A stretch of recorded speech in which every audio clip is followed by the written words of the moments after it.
Hi everyone, welcome to my video on transcription. Now, transcription is also known as RNA synthesis because that's what this process is all about. The cell is going to use DNA to make RNA. So let's put this process into context real quick. So remember, the big goal of this module is talking about gene expression, how we're going to take a gene, which is part of DNA, and express it as a protein. And unfortunately, with just how things work, DNA cannot be used directly to create the protein. Okay, so think of DNA as like the CEO, like the chancellor of our school, the person making all the decisions. Okay, that's the DNA. And then we have proteins, which are the workers of the cell. Think of that as faculty like me. Do you think the chancellor just calls me up to talk about all of their ideas? No, right? There is a middleman or middleman in this case that the chancellor, the DNA, is going to pass down his directions to the middleman, and they are going to distribute them to us, the workers of the college, aka the proteins of the cell. And so remember, when we're talking about gene expression, we're looking at DNA is going to be used to make RNA, and then that RNA is used to make proteins. And so the part that we are looking at the moment, let me change that color, is going to be right here. Okay. This process of taking DNA and using it to make RNA is called transcription. Then the next video you're going to watch is going to be how we take that RNA and use it to make proteins. Okay, so think of transcription as step one in gene expression. Okay, so the purpose of transcription is to make RNA. RNA is also a nucleic acid. That's what the Na means at the end. It's made up of nucleotides. But there's a lot of similarity between the nucleotides that make up DNA and RNA, but there's a few key differences, and we're going to highlight those later in the video. For right now, we're just going to focus kind of big picture. So here, DNA is going to be used to create RNA. 3 different types of RNA are made during transcription. We are going to have mRNA, and the M stands for messenger. So it makes messenger RNA. It's also going to make tRNA, which stands for transfer RNA, and then rRNA, which is ribosomal RNA. Now, I want to emphasize this, that all 3 types of RNA are made using the process of transcription. But as we continue the conversation of gene expression, you're typically going to hear me referring to the mRNA, because the mRNA is going to be the actual message that gets read by the cell to make the proteins. Okay? But all 3 RNAs are important in this process. So the key enzyme, I call them the key player of transcription, is RNA polymerase. I call it RPOL for short. And so RNA polymerase is an enzyme. We know it's an enzyme because it ends in ASE. A lot of enzyme names end in ACE. And then if you look at the rest of that name, y'all, RNA polymer, right? Well, RNA is a polymer of nucleotides. And so the name of the enzyme is telling you what it does. RNA polymerase makes the polymer called RNA. And it's going to do that by attaching RNA nucleotides together. Okay? So this is going to happen in the cytoplasm of cells.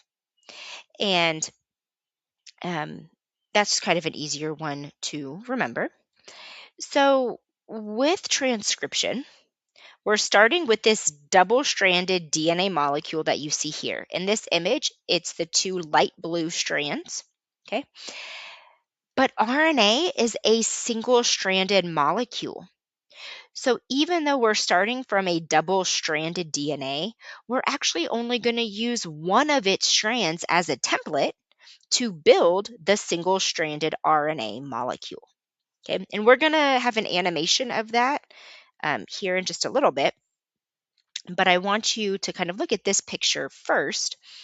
And what's going to happen is at the beginning of each gene is a little sequence called the promoter. And this is where transcription is going to start. So think of this as the transcription start site. That's worth remembering, y'all. So the key player, RNA polymerase, is going to bind at the beginning of the gene at the promoter region. It's then going to separate the two strands of DNA. It's going to use one of those strands to build from scratch the RNA molecule. But then after it's done copying a region, it dissociates from the DNA. And so that's actually what you're seeing here. Do you see the beginning of the DNA molecule here where my mouse is hovering? Do you see how that beginning region is closed? That's because it had already been used to build this part of the RNA that's now hanging loose. It looks kind of like a tail. So you can see here in this image, the middle of the DNA is currently being used as a template. See how it's building this RNA molecule? And so what's going to happen is once this middle region is done, the enzyme is going to scooch down so that it can work with this closed region of DNA. The RNA molecule is going to be dissociating, so it's going to look like it has a longer tail, allowing this DNA molecule to close back up. Because remember what I said in the last video, DNA is a critical molecule. We don't want to separate the strands and keep them separate for too long or go swapping things around, right? That runs the risk of our DNA getting damaged. And so the separation of the DNA strands is temporary during transcription. Once that region of DNA has been used to make RNA, that DNA closes back up. Okay, and there's some cool videos of this online. If you just go to like YouTube and Google trans or search for transcription, you'll be able to see this process in action. All right, so what's important to remember here, y'all, is that RNA is made 5' to 3'. Okay, so it's built with the 5' end being made first, and it's adding nucleotides here at the 3' end. So because it's made 5' to 3', which DNA strand do you think is the template? You got it, the 3' to 5'. Because remember, y'all, nucleic acids, when one of them is being used as a template, the strand of nucleotides that's built is always going to be complementary and anti-parallel. So if we're building a 5' to 3' molecule, the template must be opposite or anti-parallel, 3' to 5'. Okay, so the 3' to 5' DNA strand is going to serve as the template to build a 5' to 3' RNA. Okay, and so I'm going to erase these highlights real quick because there's something else that I want to point out to you, and that is that these strands are complementary. Okay, let's pick purple. So let's start looking at kind of the beginning of the RNA molecule. See how it's an A? Well, what does A always pair with? T. Okay, well I'm circling it on the template strand. Remember this 3' to 5' was the template. It's what's used to make the RNA. So the first strand of the DNA should be complementary to the first nucleotide, of the RNA strand. All right, well, if the second DNA nucleotide was A, it's going to be complementary to, OMG, who is this? Right? You probably thought in your head, it's going to be thymine. Well, plot twist, RNA doesn't have thymine as a nucleotide. It has uracil. So that's what you see there. Okay, then you're going to see here the third nucleotide is cytosine. So what should we have on the RNA?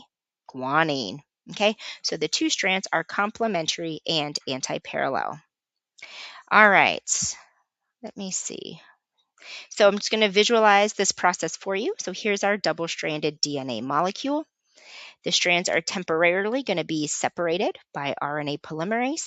And then this 3' to 5' strand is going to be used as a template to create that RNA. RNA is always made 5' to 3'.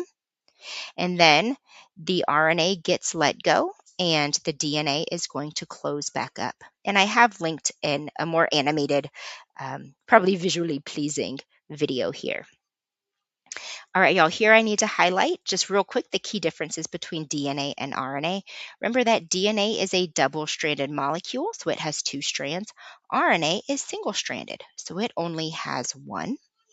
The other thing mentioned in this video are the bases. Remember, DNA has adenine, thymine, guanine, and cytosine. Well, RNA has adenine, uracil, guanine, and cytosine. So 3 out of the 4 are the same in terms of the nitrogenous base, but RNA has uracil, DNA has thymine. Now, it turns out the sugars are also different, and that's actually what the first letter in the name represents. So the sugar for DNA is deoxyribose, whereas the sugar in RNA is just ribose. It's literally lacking in oxygen. So ribose minus the oxygen is what the structure of deoxyribose looks like. So DNA is a double-stranded helix, but RNA has some variation. Remember, there's 3 different RNA molecules. Each one's going to have its own structure because it has its own function. So remember that DNA is going to be our genetic code. It's ultimately the directions for the proteins that we're going to build. RNA, the primary role is actually going to be more in the building of the proteins, the more of the building process. DNA are the instructions. RNA is going to help the process actually happen. All right, let's wrap this up with an apply what you know. So here is a DNA molecule, and I want you to determine what RNA transcript is going to be made. So the RNA that's made at the end of transcription is called a transcript. Okay, and so remember here, y'all, RNA is always made 5' to 3'. So that means our 3' to 5' strand is always going to be the template. Okay, so if the DNA strand is A, T, G, G, C, A, T, T, C, G, 5', go ahead and take your best shot at what the RNA is going to be. So remember, the 2 strands have to be anti-parallel. So we know our RNA is going to be 5' to 3'. And then we're going to do our complementary, our base pairing. So adenine, remember though, y'all, adenine is going to pair with uracil. Thymine is going to pair with adenine. Guanine pairs with cytosine. Cytosine with guanine. Adenine with uracil. Thymine with adenine. Cytosine with guanine, and guanine with cytosine. So this right here would be the RNA transcript that would be made at the end of transcription. All right, y'all, that is going to be the end of this video. Let me know if you have any questions. Bye, y'all.